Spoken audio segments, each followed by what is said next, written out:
All right, so what this is an overview, a video overview of the RUNE Creator Kit. I'm not going to be reading this entire thing because it is 8,600 words. But I also know that people might not want to read 8,600 words in terms of how to create for RUNE and stuff like that. So, pardon me, I'm gonna kind of do a video overview of some of like the basics. Pardon me, some of the important things.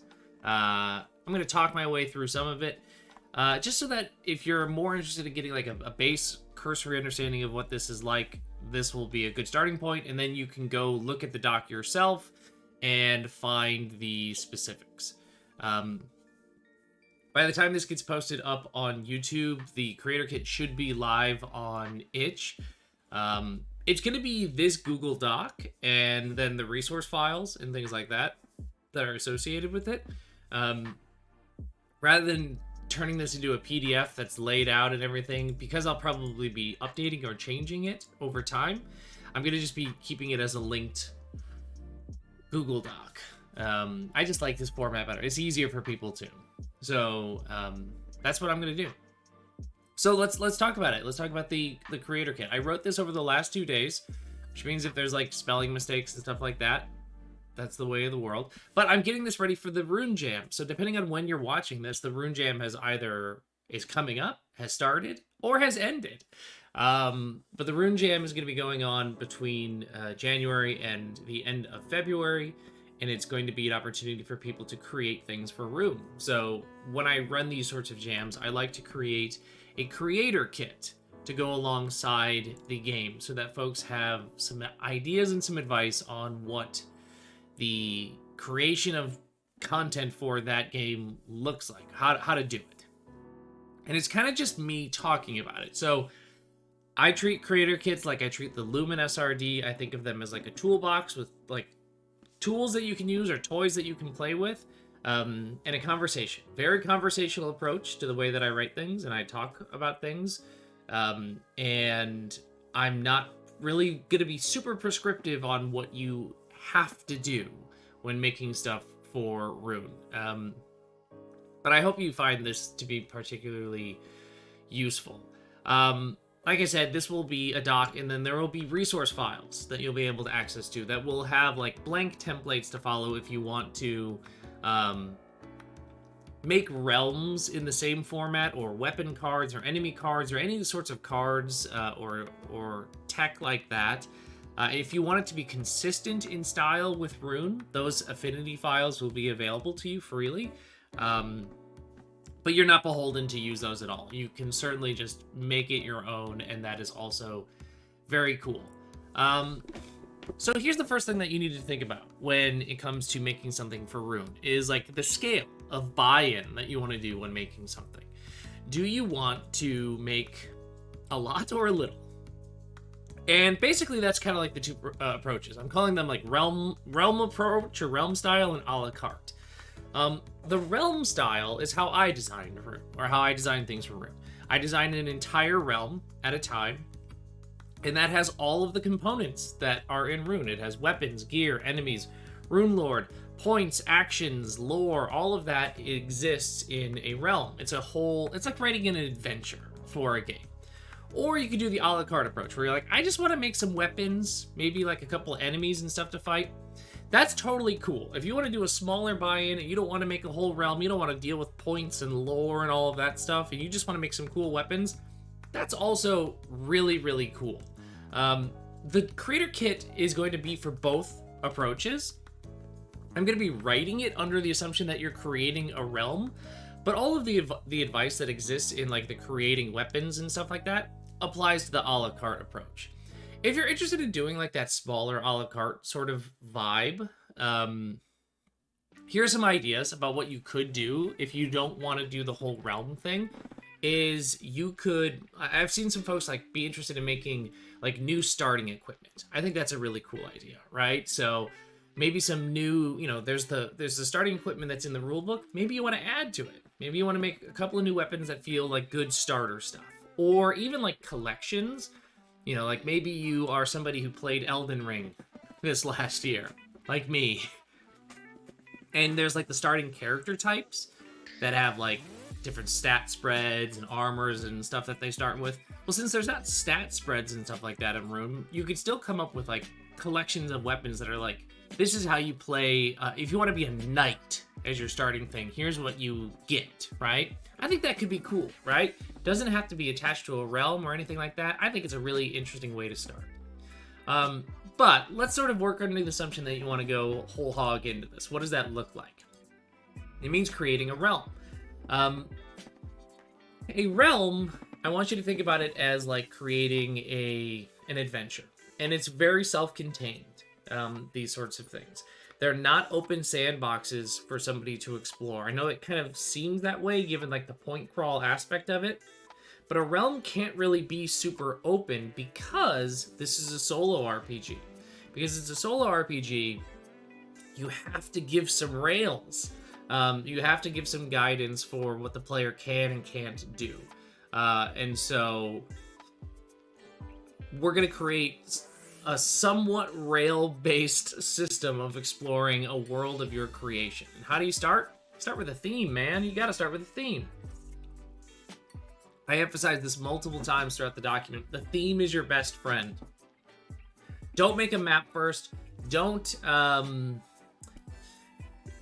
start writing out points or weapons or anything like that. Start with a theme. What is this world that you're creating about? What is this realm about? The Grim Coast was a realm about life and death, balance between those two things, right? So that was my theme, which means I knew I wanted sort of like dichotomies. I certainly wanted some like necromancy, which blends that world of life and death. And so you see that throughout the whole thing, right? The clock is about day and night. You're fighting against reanimated beings. You're fighting against beings that find reanimation heretical. That's the theme, right? And so I could always look to that theme as my inspiration whenever I'm doing everything else. All right, so you got a theme in mind. You need a map. Every map that I've used so far uses the Perilous Shores generated by Waterbow. I have the link in the creator kit for you to quickly access it. This is a great map right away. I love this map. Immediately open it up, love it. Cool, right? There's a little city here. It's a cool peninsula. There's some like 2 mountains here. That could be like a dueling sort of thing. A river that runs here. It's a cool map. You need to start with a map, but you do not want to completely design your map. Here's what I recommend you do. You go to Perilous Shores and you just start hitting enter and seeing the sorts of things that can exist. And you realize that this generator can make a lot of really cool, different things. You're gonna get a vibe like, oh fuck, this is a really good map actually, right? It's a cool island off of a coast here. You got a mountain line, you got like some forest. Cool, maybe you want to do this. You are not going to immediately start populating this map. What I do recommend you do is first establish the land type you want to do. Is it an island? If it's your first realm, I highly recommend you create an island. You mess around in the parameters to do this sort of stuff. Just click island and start with that. Why do I recommend an island? Because it's very self-contained, right? It's clear. Here's your boundaries by which you can define your realm. I find that to be particularly helpful as opposed to like a big landmass like this where you're like, oh, this feels big. It feels like there's a lot of space I need to fill. So I recommend starting with an island. You can go through all the parameters and mess with any of that stuff. I'm not going to do that right now. But here's what I want to emphasize as you're going through this map making process is clear out the icons. So like let's say we want this map here, right? You're going to want to get rid of things like the compass, probably. You're going to want to, if you're like me, get rid of the roads, because I'm probably not going to keep a lot of these icons, and I certainly don't want them to be connected to the way that the generator connected it. I want to connect them the way that I want to connect them. So there's some advice on like how to clean up the map. But here's the other really big important piece of advice here. Export this map. Export it. When you want the map, you can certainly get a permalink for it, but the problem with these permalinks is it doesn't work perfectly. Like in the future, if you like find a map and then you come back a month later to go get it, it might have changed, because if the generator has been updated in any way, your map's not going to be a perfect one-to-one of the settings that you set. So export it. Specifically export it as SVG style. This opens up an infinity, and then actually you can continue to explore these maps. You can remove icons, you can get rid of individual buildings or mountains. This actually goes beyond the borders here, so there's more to this, and you can see that in the SVG file. So you got a map. Do not start putting things on the map yet. Don't put anything on the map yet. You need to establish some like base understandings of what the map is going to be about before you start putting things on it. You need the realm rules. Typically that means 2 things for you to consider, although there are other things that you can consider as well. The first is the realm clock. This one I think is important. This one is, it's all of this stuff I'll say is optional, of course. This is the one that I feel is the maybe least optional, or you're going to probably want to include it in your first realm just because it's a kind of a consistent and reliable tool that you can count on. Why do we have a realm clock? A realm clock is the thing that stops the player from just moving from one point to another, exhausting every action at that point, and moving to the next. That creates a very serial sort of story if they have that sort of freedom. We need something that pushes them, or tells them that if you kind of dick around like that, you're going to run out of time, or something's going to happen that's going to be bad for you. We need pressure, right? You don't have to do that. I have one map in the Realm Atlas that doesn't have that, but I generally think it's a good system to have. There's basically 2 approaches you can take, the cyclical or the singular.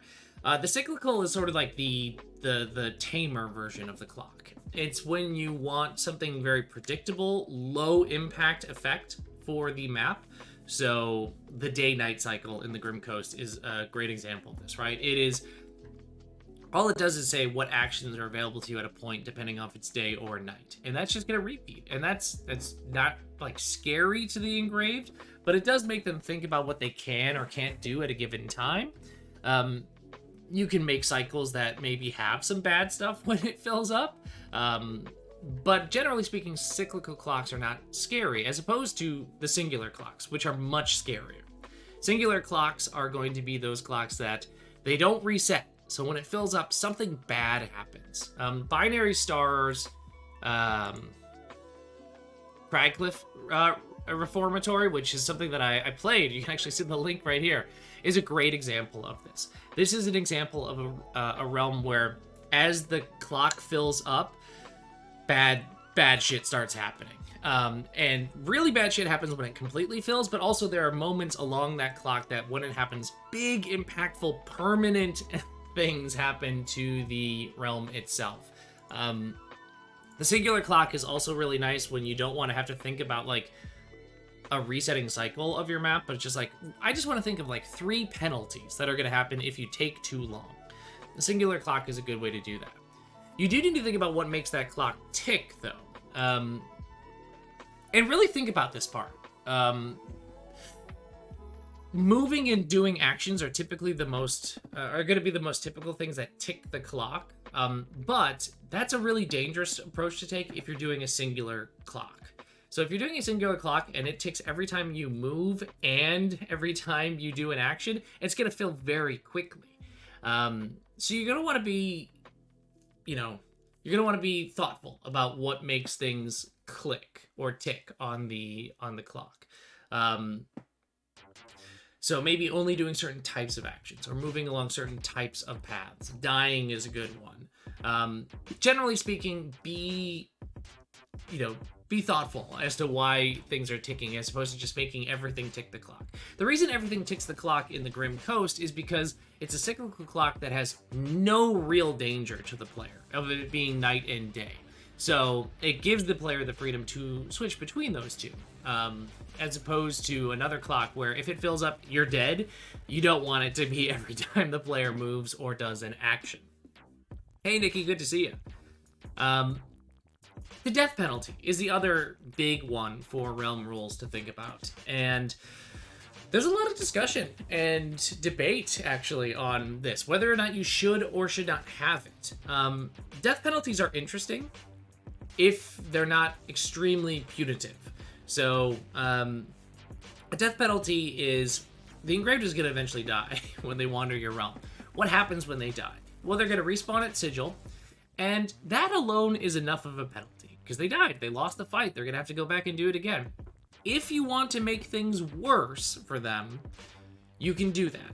You just have to be really careful with a death penalty, because a death penalty, if it's really difficult, if it's very punitive, you're going to get into a death spiral where the player is not going to be able to escape just dying again and again and again. And I've experienced that playing other realms. And when that happens, I either just stop playing the realm or I just stop doing the death penalty because it's just not, it has removed the fun, right? So it's okay to include a death penalty. I have it in a few realms, right? Sometimes it's just as simple as ticking the clock another time, but just be careful with that. Generally speaking, I would avoid adding other special rules to your realm unless you're feeling pretty solid with an understanding about how to build things. So what I mean by other rules is like in the Fell Woods, there's the whole like the Rune Lord shows up and you only get a chance to fight them once, and there's all the boons and stuff that you collect. That's kind of different than a typical realm. You can certainly do that if you want, but I recommend doing that only after you have a good feeling of what a standard realm looks like. Okay, so you got your base stuff. Again, looking to your theme the whole time, right? What clock and what death penalty is going to feel right for the theme of your world. Now it's time to put stuff on the map. Here's what you need to do. Restrain yourself. You're going to need to restrain yourself because you're going to want to look at a map like this and you're going to want to just fill it, right? I mean, it's got all these little things already, all these towns and these skulls and these cool little places. Oh, I can put something here and here and here and here and here and here. And then suddenly you're going to realize you've got way too many points on the map. And that's fine. You could put 20 points on the map. The problem is it's about density of points. I prefer, and I believe that denser points, so a smaller number of points but that have more actions on them, are more interesting than maps that have a lot of points that only have like one action on them. Because really then you're just moving and bouncing around the map too much without really sitting in the space and thinking about where you are. So like a map with 20 points with a single action, you're just moving, right? But if you have 7 points and each of those points has like 3 things, you got the same number of points essentially, but you're in each of those points for a longer period of time. You're really digging deep into this like skull zone here and figuring out like what's going on here. Like there's a fight that I have to do, but then there's a search and then there's a learn action, right? And those 3 things can then be connected to each other.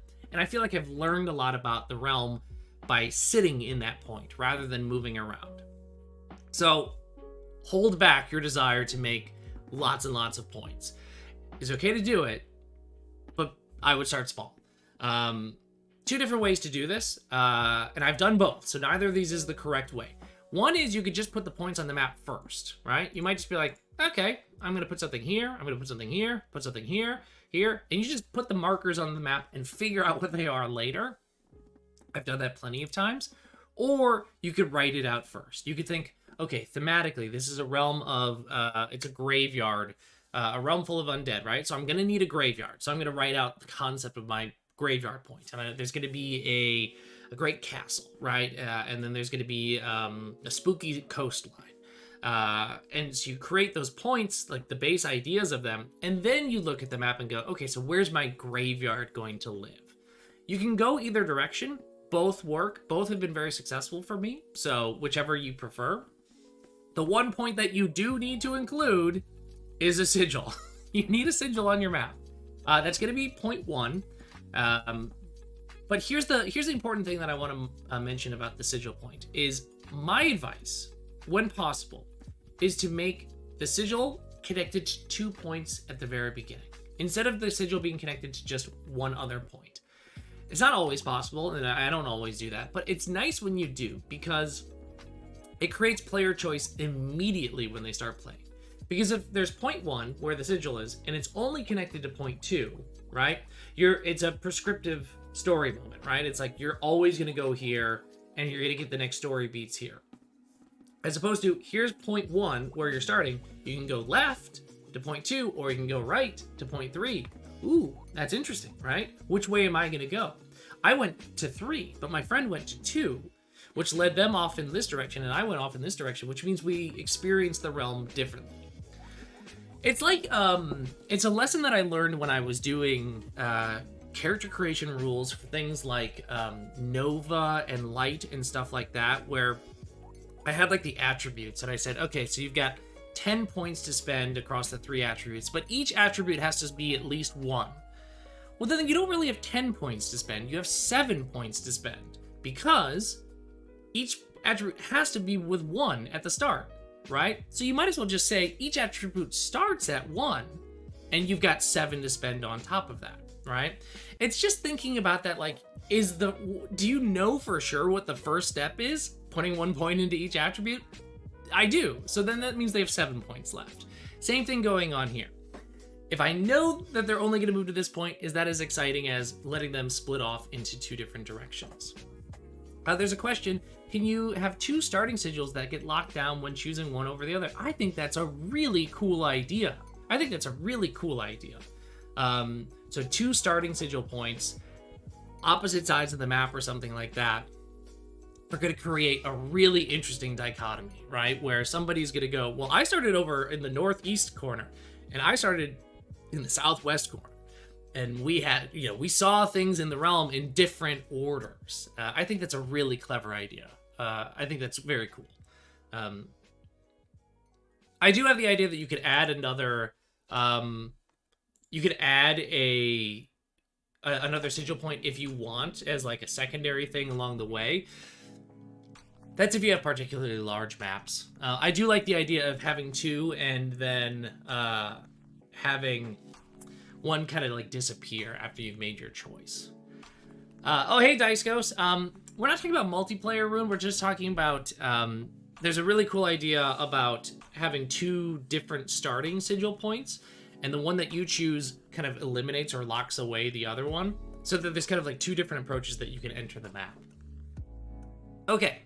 You've got your points, you have the general ideas about where they're going to be, maybe like some vibes about what they're about. You need to start putting actions on them. Like I said, generally speaking, 3 actions on average it feels pretty good for points. That's not a rule by any means, but it is, it's just a good way to think about things.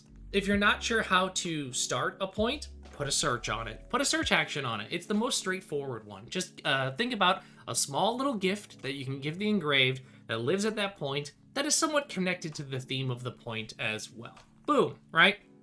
Every engraved is going to need healing stuff eventually. So if you're not sure what to put on a point, give them a little healing potion or something like that, and it feels good. Or the other backup is a learn opportunity, a lore opportunity. As Dice Ghost is saying, right? Just put some lore there. It's a great opportunity for you to drip feed that story. So I'm going to talk a little bit about each of the 4 point actions and what you should be thinking about when you're making them. Like I said, search action is a great solid thing to start with. Here's the thing to also think about with search actions is, yes, it's an opportunity to give a helpful consumable item to the engraved, but it's also an opportunity for you as the realm crafter to drop a little lore. I always like to include a little italicized lore sentence alongside that search action so that there's some context as to why that item is there. It gives the player a peek as to like, oh, interesting. I found these supplies here at this place. I wonder why these supplies were here. And then maybe there's like a little hint to it in the writing of the search. So search is really straightforward as a thing for you to write, but it's also a cool opportunity for you to just paint a little dot on the canvas that is the story of this realm.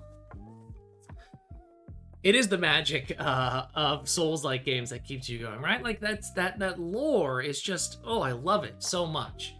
Speaking of, the learn action is going to be, I mean, it's my favorite. I love lore. I think lore is just very cool. I love world building. I love learning about worlds and stuff like that. And so the lore score that is attached to the learn action is very, very cool to me. Here's some things to keep in mind with lore, or with the learn action. Don't put a lot of these in your map. And there's a couple of reasons I recommend not putting a lot of learn actions on your map. One is, each time somebody uses the learn action, their lore score increases. And if their lore score increases to a gigantic amount and it doesn't mean anything, like there's no delves or anything that require a really large lore score, you're going to be disappointed. You're like, okay, I learned a lot. It did me nothing. Like mechanically, I gained nothing from it. So just keep that in mind, right? You need opportunities to sort of spend or use that lore that you've gathered up. And so the more you put in the learn action, the more opportunities you need to put in to do that. The other thing is, if you have like 10 learn opportunities, you're writing 10 like lore sentences or short passages into the thing. It's removing the environmental part of the environmental storytelling, right? It is like, you're just write a book then, right? Write a short story. If you want to write that much lore, write a short story. Let the player piece together what they think the story is by giving them half of it, instead of giving them the whole thing across a bunch of different things. Because remember, you're already going to be writing more lore in enemy cards, weapon cards, search actions, the Rune Lord stuff. So if you put a bunch of learn stuff in, you're writing a lot of lore. What can you do with lore? Typically you associate it with things like delves, but it can also be used to do something with the realm clock, weapons or equipment that are more effective based off of the amount of lore you have, or other sorts of special rules that are lore linked, or opportunities. I think delve is the hardest action to understand. I think of delve essentially as a search, learn, or fight action, and it's just an if-then statement. It has a requirement for it, essentially. So you want to do this search, you want this valuable piece of item, like usually like a weapon or something, like a substantial award, you need to have this requirement ahead of time. The most typical requirement for a delve is lore, but also like getting things and stuff like that. Exactly. It's a locked gate, right? You got a locked door, you need a key. Very simple, right? The lore is the key, exactly. Another thing that you can do is, if you don't want lore or like an item to be a key, this is a way that you can layer a fight into a point without that fight being a requirement for the player. Because typically, if a fight is at a point, you have to do it before you can do anything else. But if you want to put like a kind of a special fight or something like that, you can put it into the delve, and that's the requirement. You want to search for this really cool piece of like item that I left here in this delve, you have to do this special fight, right? It doesn't mean you have to do the fight to get access to any of the other actions that are above the delve and the thing. You have to do it if you want to get this special item. It's a great way to like layer in a mini boss into a point or something like that. Pink, thank you so much for the follow. So just keep that in mind. If you don't want to make a fight required at a point, but you want a fight opportunity, just put it in a delve. There you go, problem solved.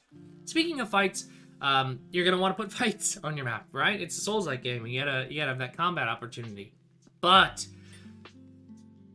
don't put it on every single point. Don't put a fight on every single point. I wouldn't if I were you. Why? Because typically the engraved is not going to be healing a lot. There's not a lot of healing stuff unless they found stuff that has allowed them to heal. And generally in most fights, the engraved is going to take some harm. That's the inherent nature of harm being dealt at the same time during combat.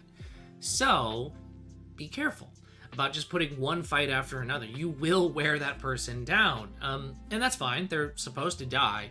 But I mean, just like when I think about Souls games, I'm not fighting constantly, right? You do these like bursts of fight, and then you're wandering for a little bit, and then it's a burst of fight and you're wandering a little bit. Let the game breathe. Is an important thing. Also, when thinking about a fight and the grid, 4x4 grid, I have seen people mess with the grid. I have seen somebody introduce a hexagon grid, which is very cool. It changes kind of the assumptions about how movement and adjacent works. You can do that, but if you want to stick to the standard 4x4 grid, that way your gear is translatable to other people's realms, then you want to put some terrain there. And don't put random terrain. Put terrain that makes sense to the scene that you have painted, right? Make it so that if it's a fight along a river, like Yug did with his, I can't remember, I can't remember the name of the realm. But a very cool fight along the river. There was a big river on the map, and the grid it took up a lot of space. But now I felt like I was fighting with my back along a river. I also typically recommend not putting the enemies immediately next to the engrave. Couple reasons for that. One, oftentimes this is the first time the player is fighting against this particular type of enemy, and so it's the first time they're rolling for their actions. They're gonna want like a round where there's not immediate harm being dealt to just get a sense of how the enemy moves. On top of that, it allows range weapons to like have a chance at being effective, and just, you know, it's giving that moment of breath. The last thing I want to say about number of enemies to include is, generally speaking, don't put a lot of enemies on the map, right? If you've got 5 enemies, even if they're all the same type, it's a lot of rolling that you have to do, a lot of enemy actions to track, and you're definitely going to get overwhelmed, right? Because if it's a blank map, it's 16 spaces, but it's not going to be a blank map. There's the enemies, there's the terrain, and the engraved themselves. So I don't like to do more than like 4 enemies on the map at a time if I can avoid it. 3 enemies with a variety of different types is a much more interesting fight to me than like 5 skeletons. That's just kind of how I prefer to do things, and that's how I would recommend doing it. There's a couple of questions that I want to address before we move on. Should be said that a fight and other types of points create different story devices, like why is the fight there? Exactly, right? Like, I like to put a little lore sentence on my fights as well, so you contextualize, why are these enemies standing here?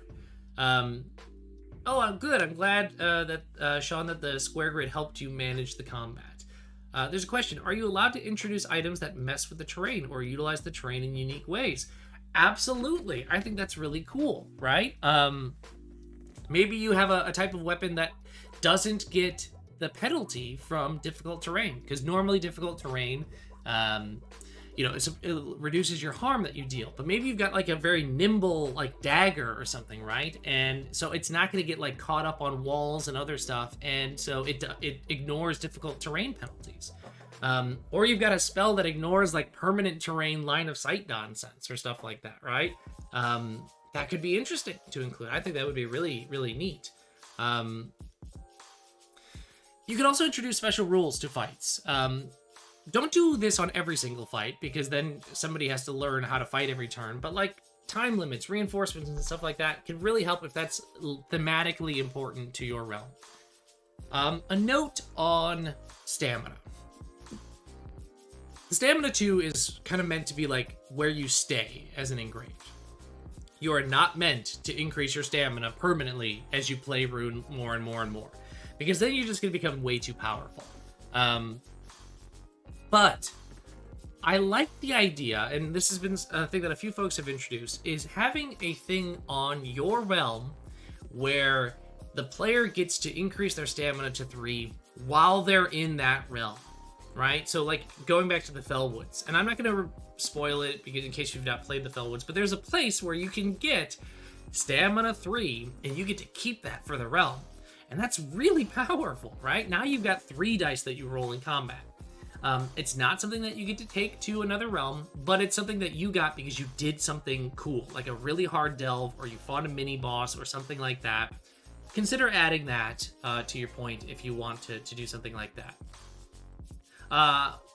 We're going to start putting all this stuff in there. The one last thing I want to say about realms is consider doing a pamphlet realm. If I've talked about all of this stuff and you're thinking like, okay, this sounds like a lot. We haven't even designed weapons or enemies or stuff like that. Like, this sounds like a lot to do. Do a pamphlet realm. Let me show you what an example of a pamphlet realm looks like. I talked a little bit about this on stream the other day. But a pamphlet realm, the way I do it, is a gatefold, which means it all fits on a single sheet of paper. You've got a grid with all the enemy cards on the back. You've got a short description, realm clock, and death rules. And on the inside, when you open this up, are 5 points. That's it. 5 points. Very small. They don't even all have 3 things. Like, there's just one thing at each of these 2 points right here. It's a really good way for you to practice this. And I want to talk about this practice concept a little bit, because I think pamphlet realms are really cool. What does it mean for this to be a practice thing? As a designer, it's a chance for you to practice making realms in the first place.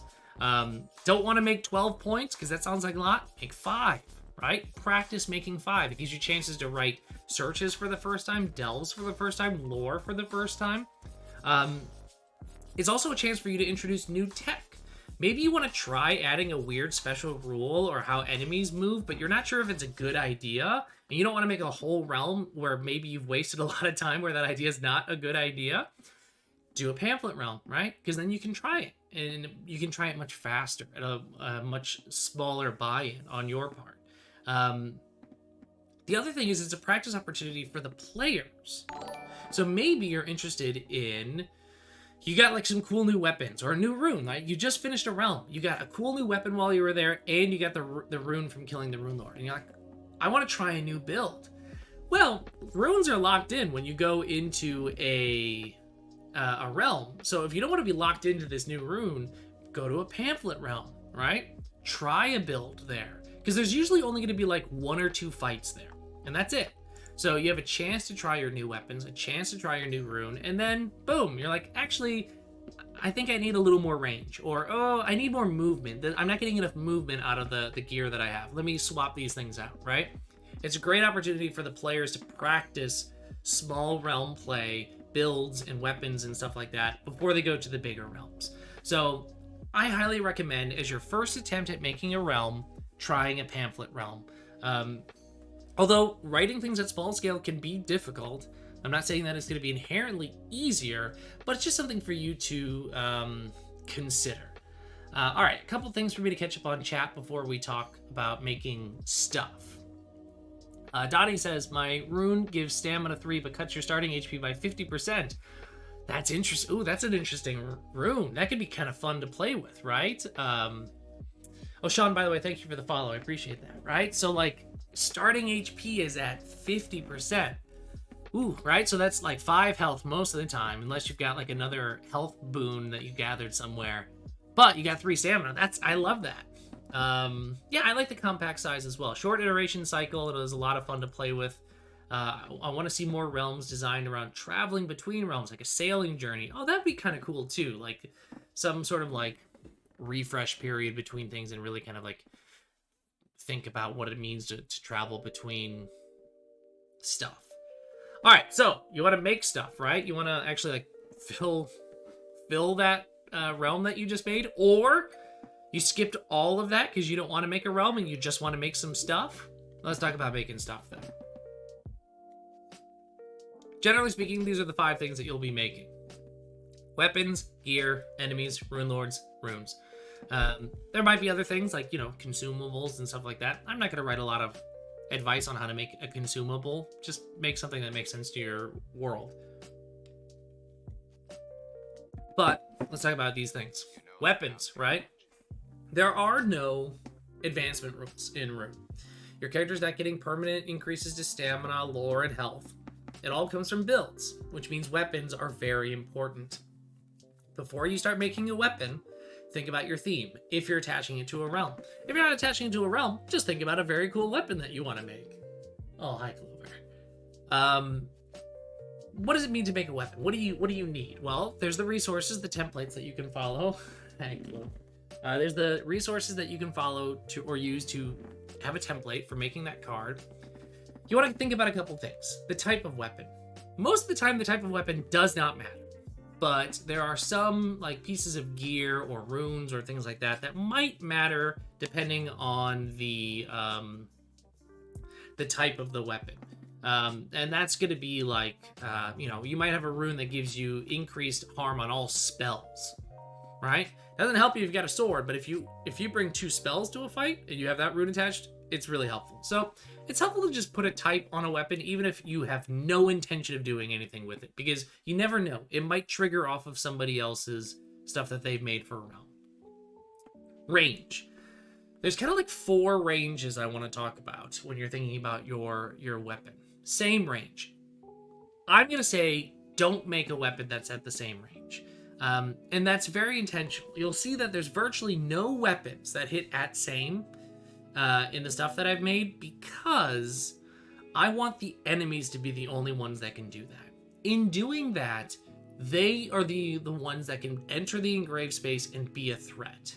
Right? That's a scary thing for the engraved to be in the same space as an enemy, because the enemy can likely hurt them, and the engraved can't hurt the enemy. The second you give same range to a weapon, it no longer feels like the engraved has to run around. You just get to keep it, right? You're gonna always be able to fend people off when they're next to you.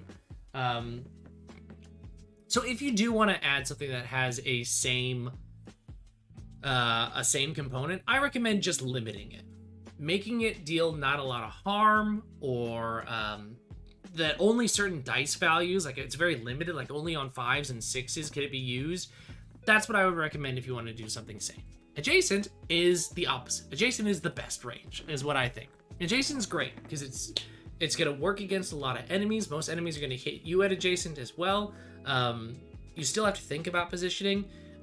If you want to make a melee weapon, make it adjacent. Long range stuff is that 2 to 3 range thing. They are very powerful. Long range weapons are very, very powerful. Generally speaking, movement in the game is one of the most powerful things. And so the way that you can kind of balance a ranged weapon is by not giving it any kind of move values. Because you can think about like, all right, I'm going to shoot this bow and arrow. I can't be moving and doing that. I need to stop and like aim it, right? That gives the advantage of the ranged attack, but takes away the very important movement actions that an engraved needs. So if you want to make one of these, I would just recommend making sure that there's not a lot of movement or any movement attached to it. Otherwise, there's like variable or other range, which is going to be like the erupting flame spell, which it doesn't have like specific ranges on a lot of things besides like the 6 value, but otherwise it's like columns and rows, or like it's like fluctuates the range. That's cool too. I think it usually is best on things that are more spell-like than anything else, but it's more complex when you're dealing with something like this. So I wouldn't make a bunch of these if I were you. Harm, move, and block are going to be your 3 kind of like building blocks of every single weapon that you make. How much harm does it deal? Does it allow you to move, and how much? And does it block it all, and how much?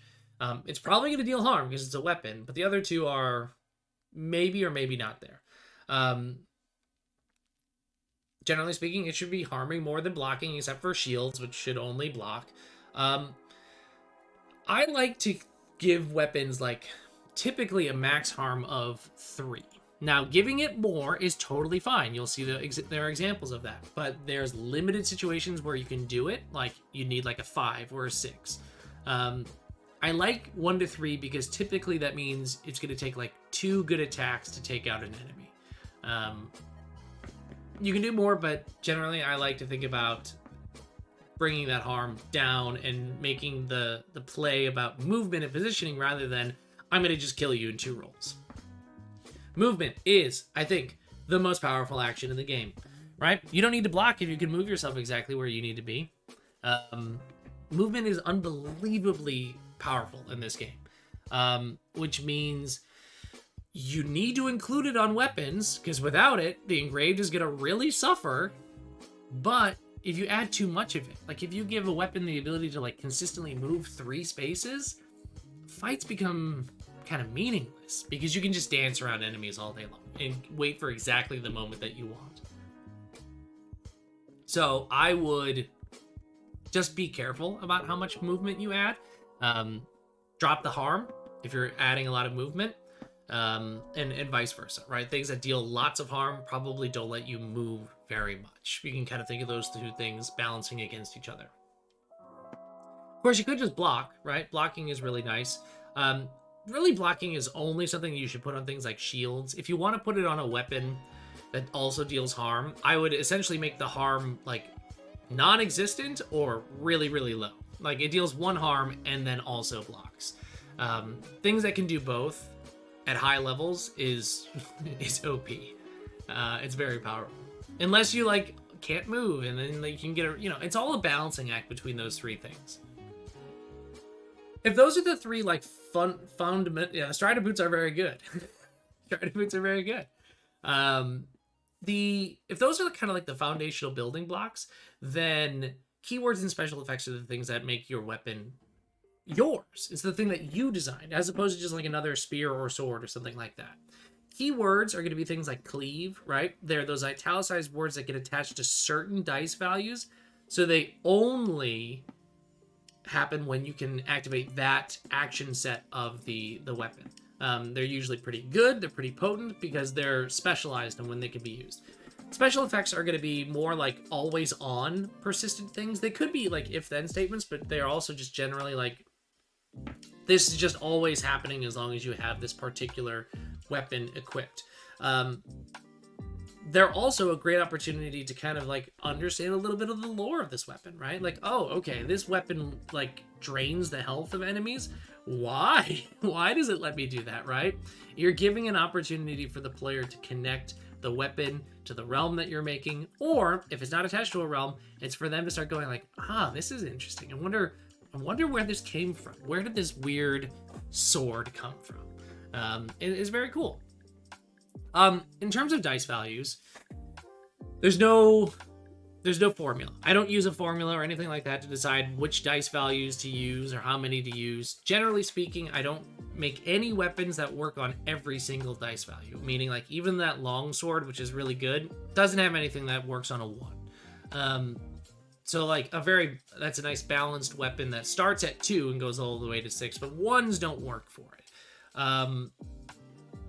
But generally speaking, the ones that are more powerful, I limit the number of dice that can activate it, right? Doing things at like 4, 5s, and 6s always feels really good, because it's going to work half the time, and it can work technically a little bit more than that because of the way you can sum dice.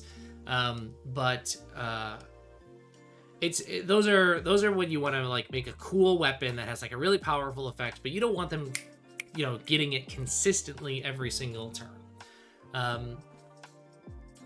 There's a thing here. I would like to create a pool of NPCs that live in sigils and can provide minor stuff when an engraved meets certain conditions. Wielding a sword has less than half health. I'd like to make a disclaimer that adding it to worlds may make the realm easier or not fit the creator's intended lore. Any tips to make it as balanced as possible? Things to avoid giving engraved. Oh, that's a really cool idea. I didn't finish playing it, but I was playing Aaron's second realm in his Queen's Pass series of realms, and he introduced NPCs as a cool thing that kind of like bounced around. And what it ended up being is the NPCs were like the gates for accessing delves, like how close you were. But I kind of like this idea that you have of NPCs that are at sigils. Basin Rock, yes, that's the name of it. Thank you.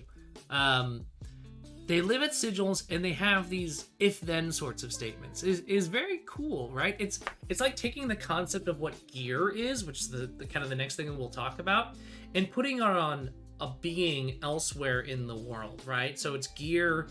It's essentially a piece of gear that lives only at this point. I think it's a great idea. Honestly, I think it's a really, really cool idea. I don't think it's going to be something that super unbalances or like messes with a realm necessarily, because you're going to have a very specific if-then situation where maybe the engraved hits it, maybe they don't. But when they do, they're going to feel really cool. They're going to be like, oh, sick. This random NPC really loves spells, and I'm only bringing spells. I found a random wizard that's my friend, or will help me, is very cool, I think.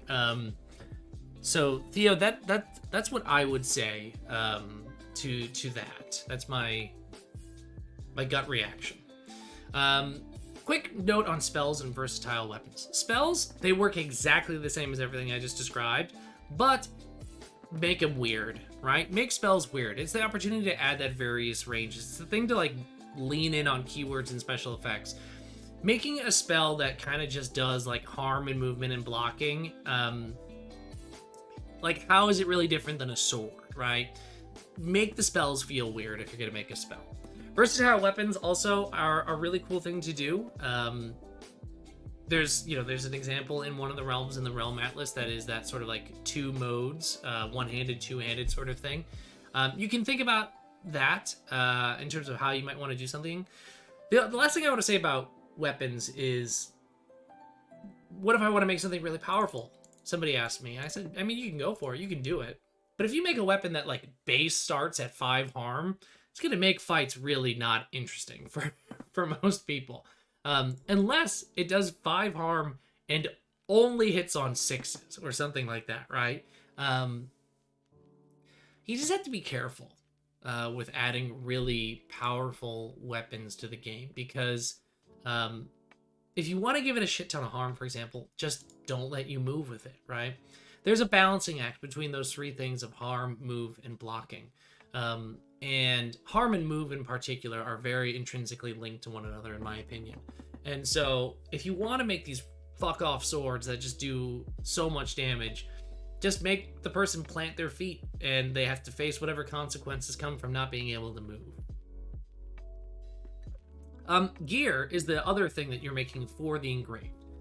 Gear is made of 2 parts, criteria and effect. There are if-then statements. They're exactly what Theo was describing about the NPCs just a minute ago, but now this is the thing that the character brings along with them everywhere they go. Ideally, again, gear is connected to the theme of the world that you're designing. So if you've got a theme in mind, this gear should be linked to it. If you're not doing anything for a realm, don't worry about that. I typically start with the effect rather than the criteria. So I think about, what is this piece of gear going to give the player? And typically, it's a nice thing. You want it to be a cool thing that happens, because the gear is not going to be triggered all the time, unless you make the criteria very easy.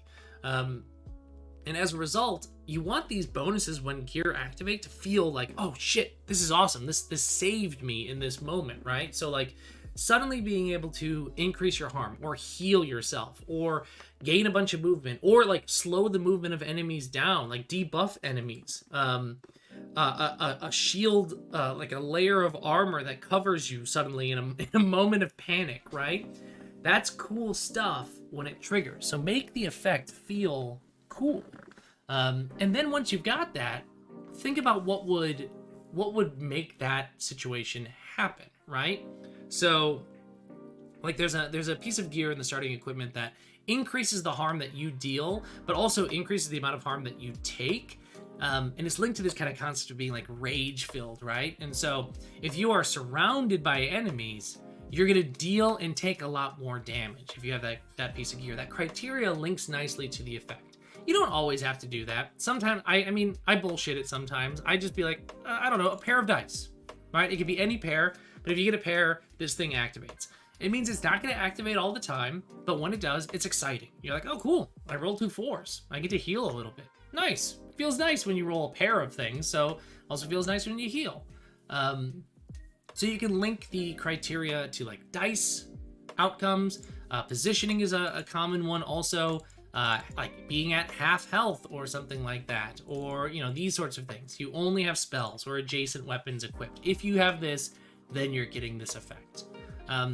Gear is a fun thing to make, and it's also pretty straightforward to make compared to weapons, which have a lot more going on in them. Gear is just a quick boom boom 1-2 punch, and making like a collection of like 5 pieces of random gear could be a fun first project when making something for RUNE. Just like five pieces of cool starting gear, adding to the starting gear, could be a really neat first project. All right, enemies. Like I said, go back to the theme.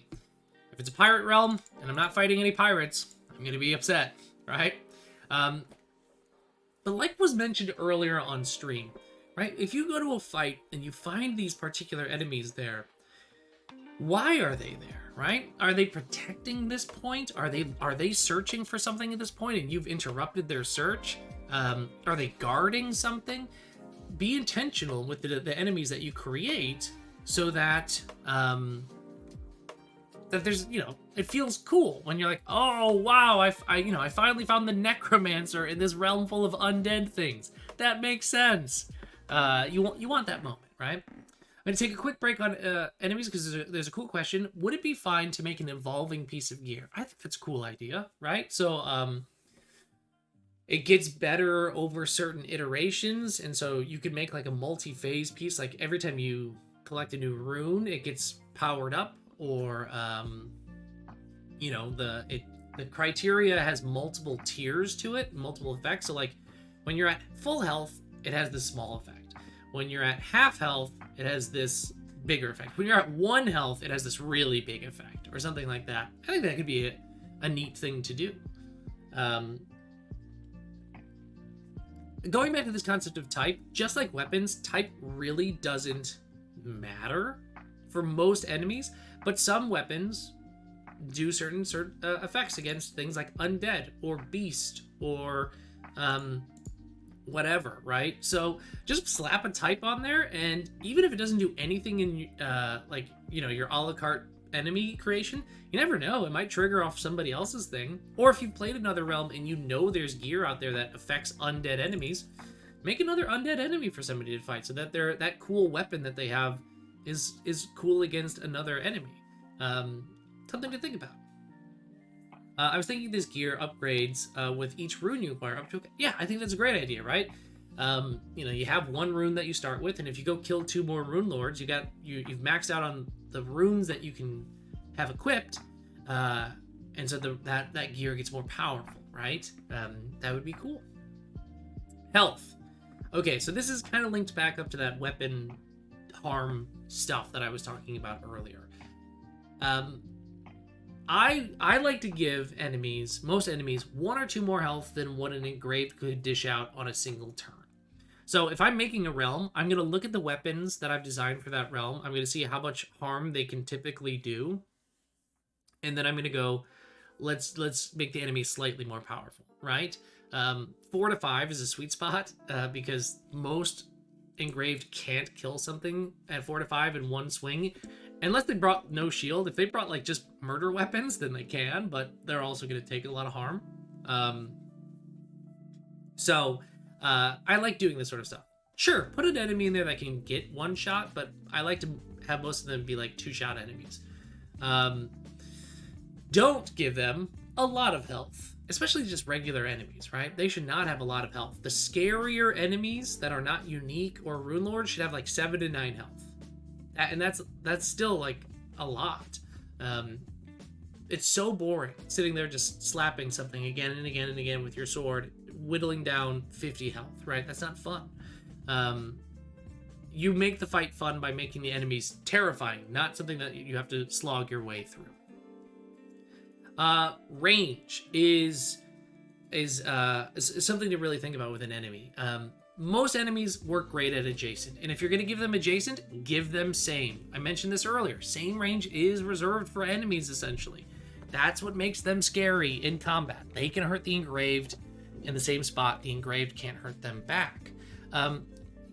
The sort of opposite of long range is true from weapons. Weapon long range, very powerful for the engraved because they have a lot more agency over their movement. Long range for enemies is actually not super powerful. It's good on like the first round where there's a distance between the two of you, but then after that, it becomes very easy to kite enemies at range if you have any kind of movement on your weapons. You can kind of consistently stay at like within their like too close to them, like at adjacent range, and they can't hurt you anymore. So don't be worried that making long range enemies is going to be like OP or scary. Honestly, they're weaker than regular enemies. So feel free to add these sorts of things. I also think the concept of varying range on enemies is cool. I would, if I were you, typically keep this to like unique and rune lords, where certain dice results result in different ranges that they hit at. But you can certainly put it on like a captain of the guard or something like that. Something that's not unique, but like a veteran soldier. Just so that you have that idea of like, this person could hit you at range. They could also stab you in the back. One thing to note about dice values for enemies is that there should be something for every dice value. So 1 through 6 should be represented on an enemy. This is not the case for weapons, right? So it's important that the enemies are always going to be doing something, even if it is just like they sit there and they swing their sword and they deal 1 harm if you happen to be at range. Having the enemies do something every round is important. If they're not doing anything, that feels really, really weird, right? So don't make an enemy that only does stuff on 4s, 5s, and 6s. They're not moving half the time. They're not doing anything. That is weird. So give your enemies something to do on every single value. I typically like to evolve the action sets as they get bigger. So 1 or 2 things that they can do at 1 and 2, maybe a bigger range 3 to 5 where they can do like slightly more complex or harder hitting versions of those things, and then 6 is like the scariest thing. It's not required, but I think players are going to kind of assume that is the case, that a bigger roll from an enemy is a scarier thing. So if you make 6 like move 1 and that's it, people are going to be like, oh, that's not what I expected at all. When I rolled a 6, I was nervous when I rolled a 6, but now I'm not nervous for this one enemy. So I would just kind of stick with expectations. Keywords are great, and so are special effects. Keywords are I want to emphasize making keywords for enemies less powerful than weapon keywords. Why? Because there's more enemies that are rolling per round than the engraved, usually. Which means there's more likelihood that these keywords are going to get activated. So, just generally speaking, have these cool effects, but if you want them to be powerful, save them for the unique enemies, which we'll talk about in just a second. There's a good question here. Where do we provide our stuff for the Rune Jam? There's going to be a link to the Rune Jam. The link is on the Rune page right now. It's going to be also in the description of this video when it gets posted on Itch, and also when this creator kit gets posted on Itch, there will be a link to the Rune Jam. So there will be a place to submit all of your stuff. It's not open right now. It doesn't open for another 3 days. So there will be links to all of that stuff scattered various points on the internet that you'll be able to use. I also think it's really important to add flavor text to enemies. Right? Like, if it's a skeleton, cool. We've all fought skeletons in a bunch of different places. But what's different about your skeleton in your realm compared to others, right? Put a little sentence there. Put a little thing there. If you have space on the card, I think that just personalizes it and makes the person connect that enemy to the realm now. Or if it's, again, not attached to a specific realm, it makes them wonder who this enemy is, right? So I would do that. Unique enemies are super fun. They're very cool. They're the mini bosses, right? You want mini bosses in your world, right? The number of times I've been wandering around in Bloodborne and you turn a corner and there's just like this big thing, or like when I was playing Elden Ring, and then like suddenly that like night cavalry thing that only comes out at night in a specific spot, and I'm like, what the fuck is this thing, right? That's cool. That's what unique bosses are. A couple things to note about unique bosses. 1, put them off the beaten path. I would recommend putting them in weird places. Make them those weird delve fights. Put them on points that are not like the first point somebody's going to get to, or that they have to walk along. Make them like the sort of thing that you stumble into. The other thing is they're going to use the horizontal card usually, because you want to have more action sets for enemies, unique enemies. You want them to feel unique, so give them more things that they do. Almost every single unique enemy should have some sort of keyword or special effect. Again, if it's just a bunch of movement and blocking, that's not unique, right? That's just a beefier soldier, a scarier skeleton. How is that enemy unique? Give them something that feels very cool here, and if possible, make a special effect that you're not using anywhere else. You don't have to do that, but it feels good. Again, it's called unique. In terms of Rune Lords, all the stuff that I just said about unique enemies fits to Rune Lords, but there's a couple other things you need to keep in mind. Typically, not always, a Rune Lord fight is a one-on-one fight, which means you can actually give the Rune Lords more health. You should give them more health. They're gonna need to soak up damage from the engraved. Mid-teens usually feels pretty good for Rune Lords. You can go up to like 20 if you want to make a really beefy thing. The Rune Lords, I really like to give them various ranges because, again, it makes them unpredictable. You have the space given the format of the card, and it makes the fight feel more dynamic, right? If the Rune Lord is suddenly hitting me at range and then they're on top of me the next round, stabbing me at same range. Also, make them hurt. Crank up the harm from the Rune Lords. Engrave should die to Rune Lords, right? Very rarely do you go to a boss fight in a Souls-like game and kill it on your first shot. So people should die. They fight Rune Lords. The other thing to think about with Rune Lords is make it a unique experience, right?